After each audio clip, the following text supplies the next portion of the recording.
Hello buddy, welcome back to my channel Quickie Bike Lovers. আমি নীলোফার আর আমার সাথে আজকে চলে এসেছে শাহরুখ। দুজন মিলে বেরিয়ে পড়েছি দুটো বাইক নিয়ে। প্রথমটা আমাদের নীলিশা, যেটা শাহরুখ চালাচ্ছে, আর আরেকটা আমি যেটা চালাচ্ছি, সেটা হচ্ছে আমাদের রনু। দেখো শাহরুখের বাইকটা, মানে নীলিশাকে দেখো, মানে ওর নয় আমাদের। তো নীলিশাকে দেখলে কিভাবে ও চালাচ্ছিল, তো ও না একটু নীলিশের মধ্যে কিছু চেঞ্জেস চাইছিল। তো সেই জন্য আমরা দুজন কি করলাম, একটা স্পেশাল জায়গা চলে এলাম, কলকাতার জনপ্রিয় এবং প্রাণবন্ত বাজারগুলির মধ্যে অন্যতম হলো এই মার্কেটটি। বাইক প্রেমীদের কাছে এটি একটি স্বর্গরাজ্য। আজ আমরা এই বিশেষ বাজারটা সম্পর্কে কিছু জিনিস জেনে নেব। কিন্তু বন্ধুরা, সম্পূর্ণ যদি জানতে চান আমাকে কমেন্ট বক্সে কমেন্ট করতে ভুলবেন না। যেমন দেখতে পাচ্ছেন বন্ধুরা, বিভিন্ন রকমের বাইক, বিভিন্ন শেপে, ইভেন কোনো কিছু শেপই নেই, এখানে এসেই শেপগুলো তৈরি করা হয়। ওয়েলিংটন বাইক মার্কেটটি কলকাতার একদম সেন্টারে ওয়েলিংটন স্কোয়ারে আছে, ঠিক তার পাশে অবস্থিত। সেন্ট্রাল মেট্রো করে যদি চলে যান একটু হাঁটার দূরত্বের মধ্যেই পড়ে। তো ওয়েলিংটন মার্কেটে আপনি বিভিন্ন ব্র্যান্ডের নতুন বাইক পাবেন।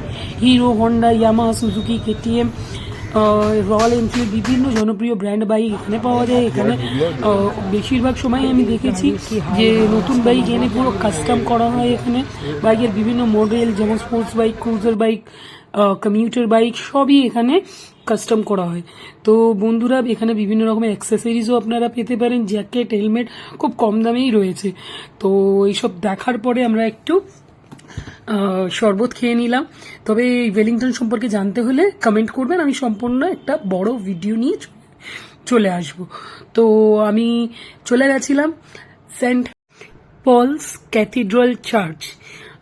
আসলে কিছুক্ষণ টাইম ছিল, আমরা এনফিল্ডটার একটা বাইকের মানে পিলিয়ন সিটটা আমরা ওখান থেকে খুলে সিঙ্গেল সিটার বানানোর জন্য রেখে দিয়ে এসেছি। তো এর মধ্যেই আমরা ঘুরে নিলাম কলকাতার অন্যতম ঐতিহাসিক এবং আধ্যাত্মিক স্থাপনা সেন্ট পলস ক্যাথিড্রাল চার্চ। এর অন্য স্থাপত্য শৈলী এবং সমৃদ্ধ ইতিহাসের জন্য একটা সেরা বিশ্বে পরিচিত। 1947 সালে এটা তৈরি করা হয়। সেন্ট পলস ক্যাথিড্রাল চার্চ কলকাতার অন্যতম এপিস্কোপাল গির্জা এবং এশিয়ার অন্যতম বৃহত্তম গির্জা। এটা ওই ময়দানের পাশে, আপনারা ওই কাছাকাছি এলাকায় অবস্থিত। তো আপনারা এখানকার উঁচু উঁচু মিনার, সুদৃশ্য জানলা, গথিক স্থাপত্যের নিদর্শন দেখলে বুঝতেই পারছেন যে কতটা সৌন্দর্য প্রতিফলিত করছে। আভ্যন্তরীণ সাজসজ্জাও খুবই সুন্দর। তো গির্জার ভিতরে আমি গেছি, সেটাও আপনাদের দেখাবো। এখানে নিয়মিত প্রার্থনা সভা, বিবাহ অনুষ্ঠান এবং অন্যান্য ধর্মীয় অনুষ্ঠান হয়। খ্রিস্টান ধর্মাবলীদের জন্য এটা একটা গুরুত্বপূর্ণ আধ্যাত্মিক কেন্দ্র। এই গির্জা কেবলমাত্র ধর্মীয় কেন্দ্র নয়, এটি একটি সামাজিক সাংস্কৃতিক মিলনস্থলও বটে। এখানে বিভিন্ন রকম কালচারাল অ্যাক্টিভিটিস হয়।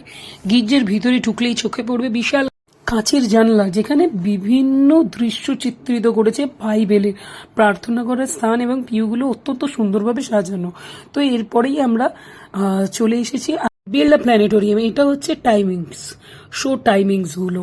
তো কলকাতার গর্ব এমবি বিড়লা প্ল্যানেটোরিয়াম ভারতের অন্যতম প্রাচীন এবং সুপ্রসিদ্ধ প্ল্যানেটোরিয়াম। তো 1962 সালে এটাকে প্রথম স্থাপিত করা হয়। ভারতের প্রথম প্ল্যানেটোরিয়ামগুলোর মধ্যে একটা। এটা মহারাজা বিড়লার প্রয়াসে তৈরি হয়েছিল। ভারতীয় মহাকাশ বিজ্ঞানের উন্নয়নে এটা একটা বড় পদক্ষেপ। সবসময় এখানে শোর মধ্যে আপগ্রেডেশন আছে, যেটা আপনি আগে দেখেছেন সেটা আর এখন দেখাবে না, আরও নতুন আপগ্রেডেড ভার্সন অফ শো আপনি দেখতে পাবেন। তো এমবি বিড়লা ঘুরে আমরা বেরিয়ে পড়েছি। The wonderful way, the wonderful view, the wonderful weather.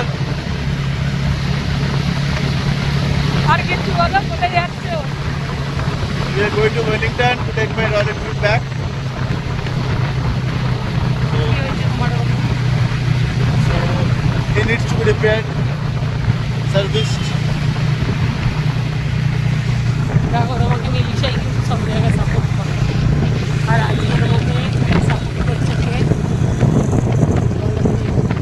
Ronu.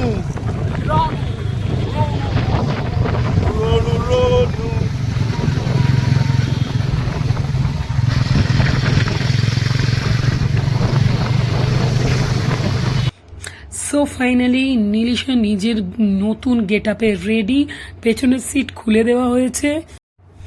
একটা নতুন গেট আপে নীলিশা রেডি হয়ে গেছে। এই ওয়েলিংটনে আমরা সবসময় চলে আসি আমাদের নীলিশাকে নিয়ে। খুব সুন্দরভাবে কাজ হয়েছে, দেখতেই পাচ্ছেন শাহরুখ সিঙ্গেল সিটে বসে আছে।